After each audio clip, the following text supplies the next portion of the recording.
ఈరోజు టీటీడీ పరిపాలనా భవనం ముందు రావడానికి కారణం 3 అంశాలు. తిరుపతి దేవస్థానం గొప్ప పుణ్యక్షేత్రం, ప్రపంచంలోనే గొప్ప ఆధ్యాత్మిక కేంద్రం, ప్రసిద్ధి చెందినటువంటి దేవాలయం. ఈ దేవాలయంలో 3 విషయాలు ముఖ్యంగా సామాన్యులు అందరూ తెలుసుకోవాలనుకుంటున్నారు. ఒకటి, బంగారు. మనకు లెక్కల్లో ఎన్ని వందల కిలోల బంగారు ఉంది లెక్కల్లో. ఎక్కడ ఉంది, ఎక్కడెక్కడ పెట్టారు దేవస్థానం ఈ వందల కిలోల బంగారాన్ని? అందులో లెక్కల్లో ఉన్నది ఎంత, ఈరోజు ఉన్నది ఎంత? కొంతమంది పేపర్లో వస్తూ ఉన్నాయి, ఏమని వస్తూ ఉన్నాయి, అదృశ్యమైంది అక్కడ ఇక్కడని. ఈ విమర్శలకు మనం తావు ఇవ్వకూడదు. పారదర్శకంగా ఎంత బంగారు మనకుంది, ఎక్కడ ఉంది, దీనిపైన వెంటనే 7 రోజుల్లో క్లారిటీ ఇవ్వాలని నేను టీటీడీ యాజమాన్యాన్ని కోరుతున్నాను.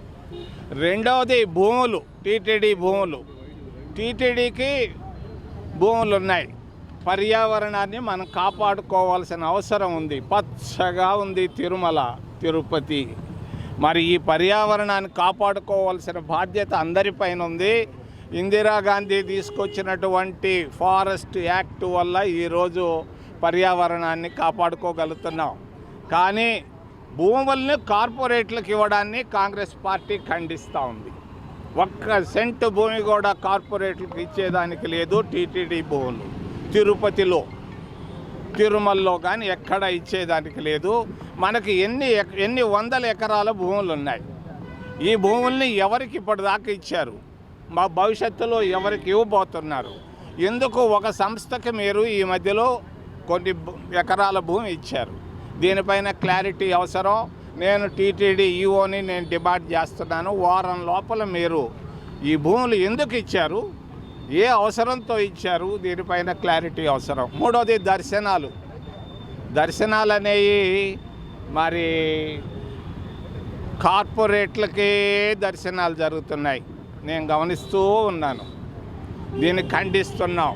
సామాన్యులకు పెద్దపీట అంటేనే కార్పొరేట్లకు పెద్దపీట వేస్తున్నారు. మరి ప్రత్యేక ప్రవేశ దర్శనాన్ని కాంగ్రెస్ పార్టీ తీసుకొని వచ్చింది ముక్కోటి రోజు. మేమిచ్చాం. ఆ విధంగా స్థానికులందరికీ వచ్చిన వాళ్ళకి దర్శనాన్ని ప్రత్యేకంగా ఏర్పాటు చేయాలని మేము డిమాండ్ చేస్తూ, మీరు ఇస్తున్నటువంటి వివిఐపి బ్రేకులు పారదర్శకత అవసరం. ఏ పార్టీకి ఇస్తున్నారు, ఏ కార్పొరేట్లకు ఇస్తున్నారు, ఏ కారణంతో ఇస్తున్నారు? వేల మందికి ప్రతిరోజు ఇస్తున్నారు, కొన్ని 2 రాజకీయ పార్టీలకు సంబంధించిన వాళ్ళకి. మరి దీనిపైన కూడా పారదర్శకత అవసరం. మీరు ఈరోజు ఇంత డబ్బు వచ్చింది, 4,95,00,000 వచ్చిందని నిన్న చెప్పారు. మరి వివిఐపి దర్శనాల్లో కూడా క్లారిటీ ఇవ్వండి. ఇగో ఈ పార్టీ వాళ్ళకి ఇన్ని ఇచ్చాం, మరి ఇంత కార్పొరేట్ సంస్థలకు ఇది ఇచ్చామన్న క్లారిటీ ఇవ్వాలని మేము డిమాండ్ చేస్తాం. Local to global news at your finger tips. మీ చేతిలో ఒక ఆయుధం. Download Raw TV app. Media legend Ravi Prakash is back.